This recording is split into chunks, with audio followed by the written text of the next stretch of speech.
when Yasuo was really making his resurgence, and it was a pick that was credited to why people were scared to pick Yasuo into SKT when Braum Yasuo was such a popular comp. So we'll see whether Seiya can take that into the mid lane. The perfect scenario is higher than that of LATAM's, but it's so difficult to pull off. That's the problem. And in my opinion, that team comp of LATAM has simply just got more ways to win. Especially if you think the gank is going to come, just counter gank it through the lane.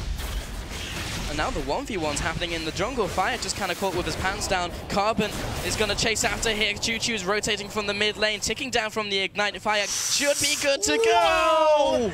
That was single digits on Thyak, and he will be limping away back to base. But on 522, where all of these international players are there. ChuChuZ is going to get dunked down. Thyak is chasing. There's no flash, though, and a defensive flash from ChuChuZ pays out. Thyak just a tad early. Now Raydere's in trouble. Yeah, bot lane trade going on, and WhiteLotus looking for the more autos, getting those silver bolts down, but the Voidoos will keep him in place. Yeah, want a split push. Are they more happy to group up and try and use this wombo combo? Here they go. Well, Carbon's got to go for the fight in the mid lane. Kicks Seiya away, so ChuChuZ doesn't get the stun down, but goes back into it. Heilior's now in the fight. Bonk! And that's first blood going over to Seiya. And they really need to learn that you cannot gank Kennen with 2 melee champions. He needs those stacks as he has managed to get that down. And the ultimate is up once again from Kennen, and that just results in a second kill. Seiya does have the Q logged onto him from Carbon, and that will be the shutdown coming in from Ryoo. That kill will go a long way to containing Jax. To get tanky enough to fend off this Jax. Not done yet. Oh, the flash into the pulverize and the knock-up onto Raydere, but Arce is going to get CC'd up here with the Unbreakable Will. Carbon does not log on the damage, and WhiteLotus, the damage coming through, the dodges as well, the moves. He should be able to get at least one kill here. He deserves it with the mechanics he's throwing out, and the Q lands from Carbon. Do it!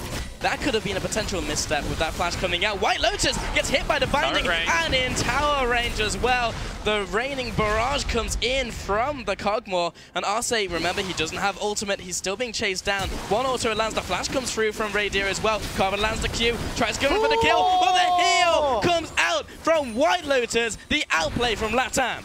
He itemizes one item, he goes for the Sunfire, actually going to hold that for a second because the damage coming out from Kog'Maw, and that is the power of Rage Blade, ladies and gentlemen, and Arce tries to get away, but he is just going lambs to the slaughter. The CC lands, and the Living Artillery does as well for the double kill coming in from Raydere. And we'll go uncontested to the OPL squad. They've closed the gold lead, and Kog'Maw sitting on a lot of gold. I don't think they can contest this Rift Herald.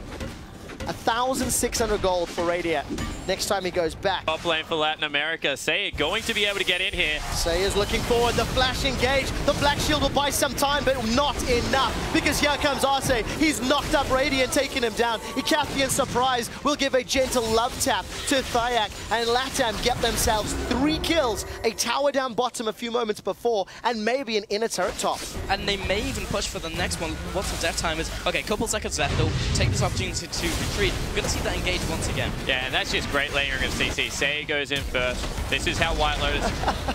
Why on earth was he there? Vayne spotting, boys. At least 15 points in there.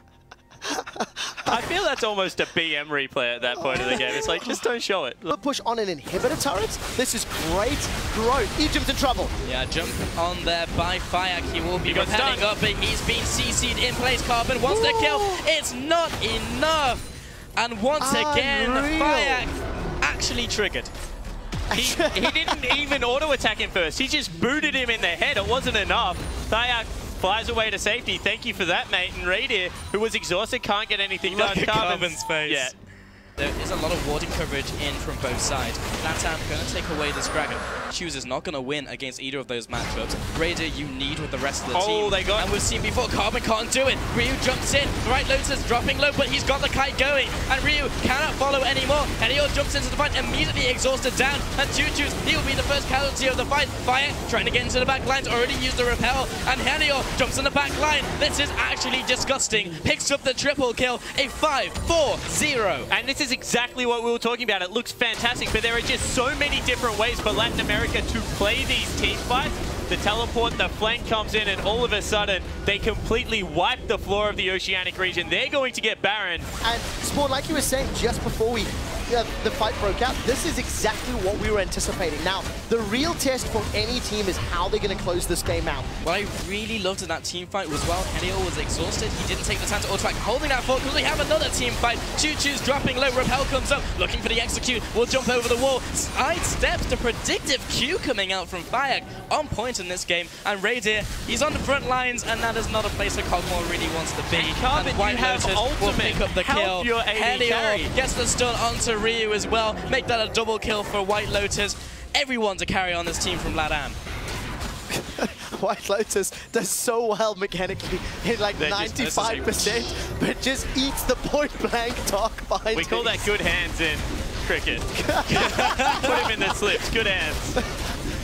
There's so few people that understand that reference right now. Hey, we're in Australia. Everyone understands that. I love that. LATAM, break open the base. But I do agree. I think Egym has had some great play. There he goes again. Flash Dark Vayne connects. He is in trouble. The last breath was not used. There's a teleport from Heilor. He's coming in from behind. And WhiteLotus is still alive. The fight is being literally split up as Seiya comes in with a slicing maelstrom. That's already 2 kills over to LATAM. Heilor has joined the fight, and Heilor picks up the double. He's looking for the triple, and he will get it himself. Carbon is left to limp away back to his base, and he's the sole survivor. This looks like the end of the game. The curtains are falling for OPL. Yeah, it certainly does look to be that way. See if Carbon can defend the Nexus turrets. One does go down. And LATAM taking the second Nexus turret. This will indeed be the game. And with spectacular adaptation from day one, LATAM secure the win, take out Carbon, and take out OPL. There's not really much more to say. It was a desperation team fight in the end. The Oceanic lineup really did throw everything in there. They managed to get the 2 carries, but Heilor in the top lane on this Jax, 8-0-4.